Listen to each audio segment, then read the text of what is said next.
Icterícia neonatal ou amarelão. Será que isso é mais comum do que a gente pensa? Será que tem como prevenir? Como tratar? Será que a gente dá banho de picão? Tem um monte de coisa para perguntar para a pediatra Gabriela Pansan, que já está aqui comigo. Obrigada, Gabi, pela presença. Oi, Suzana, tudo bem? Patrícia. Tudo A bem, Suzana Patrícia, é a mamãe e a produtora. Inclusive, por coincidência, você que atendeu esse bebê. Foi. Não, quando eu vi o vídeo, eu falei assim, gente, mas eu conheço essa criança. Eu que acompanhei ele na internação por conta da icterícia. Acompanhei a Suzana, a Isis ali na internação toda. Ela nasceu de 36 semanas. Isso. É considerado prematuro. Isso. É considerado, assim, um básico, só para começar a falar um pouquinho da icterícia, que eu acho que é a principal dúvida, né? O que é comum, muito mais do que a gente imagina, muito mais do que se fala, né? Então, a icterícia neonatal, de um modo geral, ela acontece em quase 60% dos bebês. Então, assim, é muito bebê que tem. E quando se trata de prematuro, que é a criança com menos de 37 semanas, pode chegar a 80% dos bebezinhos a ter o amarelão. O amarelão nada mais é do que o motivo principal dele. É por imaturidade do fígado. A criança inteira é imatura, né? Acabou de nascer, o fígado ainda não está fazendo muito bem o seu processo de captação da hemoglobina para fazer a bilirrubina. Além do fígado, o intestino também é imaturo, a nossa microbiota é imatura. Então, todo o processo que deveria fazer de degradação da hemoglobina para eliminar ela pelo xixi, pelo cocô, ele não é feito da forma como deveria, como acontece em nós adultos. Como isso não acontece, aumenta no sangue os níveis de bilirrubina. Então, ela vai aumentando. A grande maioria é fisiológica. É um processo por essa imaturidade, começa, em geral, depois de 24 horas de vida, pode ir aumentando ao longo dos dias, até por volta do 5º, 6º dia, mas assim, ela vai ter esse aumento e vai cair sem fazer nada, sem precisar ter nenhuma intervenção. Agora, tem alguns casos que, por exemplo, é o da Isis, que é a nossa bebezinha. Esses casos aí são os patológicos que a gente chama, que esse processo é mais acentuado. Esse processo, às vezes, pode acontecer com menos de 24 horas de vida ou um pouquinho mais tardio, e é onde o nível aumenta muito. Porque no caso dela, ela chegou a ir para casa e depois voltou para o hospital, e depois voltou, que é uma coisa comum do prematuro. O prematuro, ele nasce antes do tempo, mas a bilirrubina dele às vezes aparece um pouco depois, esse aumento dela. Então tem bebezinho que às vezes é lá pelo 7º dia de vida que vai aparecer o amarelão. E aí outra coisa também que assim, infelizmente, não dá para confiar nos nossos olhos. Às vezes você olha, tá amarelinho, mas não chama tanto atenção.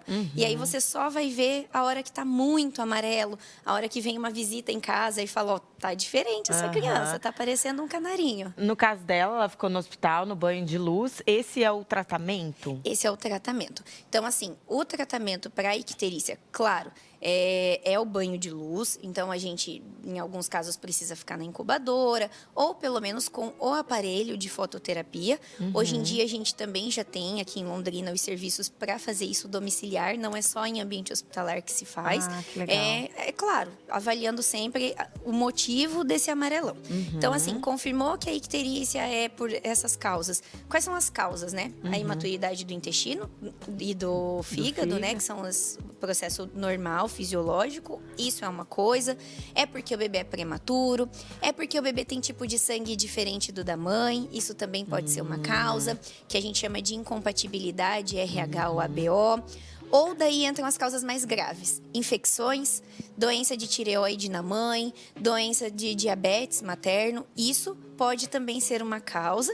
E aí não adianta só o banho de luz. Aí às vezes precisa tratar o bebê. Às vezes o bebê está desidratado, não está mamando quantidade suficiente e aumenta. Então, assim, não é só isso, mas tem várias outras causas. Mas o banho de luz, ele é capaz de fazer com que o fígado amadureça, vamos dizer assim? Qual que é o processo interno que ele traz? Na verdade, o banho de luz, ele vai ajudar na excreção, na eliminação da bilirrubina. Como se fosse fazer essa função que o fígado deveria estar fazendo. Tanto é que, assim, o bebezinho vai de alta para casa porque abaixou. mas não Aham. porque normalizou. Ele vai Entendi. continuar amarelinho. E às Aham. vezes alguns bebês ficam até 30 dias quase amarelinho, assim, se você olha. Aí entram as crenças, né? Ai, vamos dar banho de picão, vamos botar roupa amarela, porque daí o bebê já fica inteiro amarelo. Essa eu nunca tinha ouvido. Ah, E aham. aí, vamos falar E do aí banho vai de fazendo. picão. Isso funciona? Não, funciona pro olho. Então, assim, é igual ir pra praia. Você vai tomar sol, você vai ficar morena, mas não é sua cor verdadeira. Passou Ah, uns tá. dias, você vai voltar à cor normal. Então, a icterícia é no sangue. Então, o sangue da criança tá alterado. Você colocar ela para tomar o banho de sol, o seu olho talvez vai olhar e falar, ela tá menos amarelo. Esteticamente, vai talvez te dar aquela sensação de que tá menos amarela. Mas se ela realmente tiver a icterícia, a doença, daqui a pouco vai aparecer de volta. Então, tanto é que assim, a gente sabe que antes dos 6 meses é contraindicado ficar com banho de sol por muito tempo, porque a criança não pode usar protetor solar e tudo. E até assim, às vezes as mães insistem, ai, mas eu quero dar um banhinho, aqueles 10 minutinhos. Então a gente sempre espera essa zona aí de primeiros 10 dias de vida, até para não causar confusão. E aí, onde você perguntou sobre a prevenção, né? O que fazer para prevenir?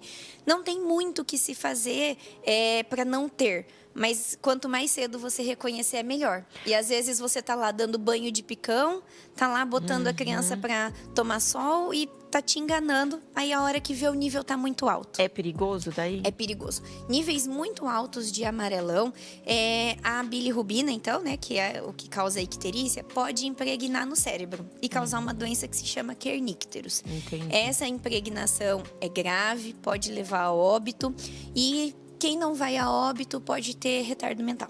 Crise convulsiva. Então, assim, é muito grave. Graças a Deus, hoje em dia, diminuíram muito os casos, mas tem. Uma última perguntinha rapidinha, que o nosso tempo já tá acabando. Sequelas. Tratou, fez banho de luz, tá no hospital, deu tudo certo. Vai ter na vida adulta alguma coisa no fígado? Não, nenhuma. Era só um processo mesmo de adaptação, então não tem relação com sequela, nada.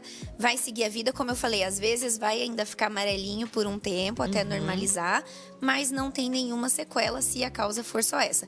Aí, é claro, afastar todas as outras causas, né? Durante a internação, geralmente a gente investiga tudo isso. E seguir a vida. Vida A que icterícia no adulto, mas eu tive quando era bebê. Não tem nada a ver, nenhuma relação com a do bebê. Maravilhosa, Gabi Pansan. Tava com saudade de você. Obrigada mais uma vez, viu? Imagina, Foi Patrícia, ótimo. eu que agradeço o convite.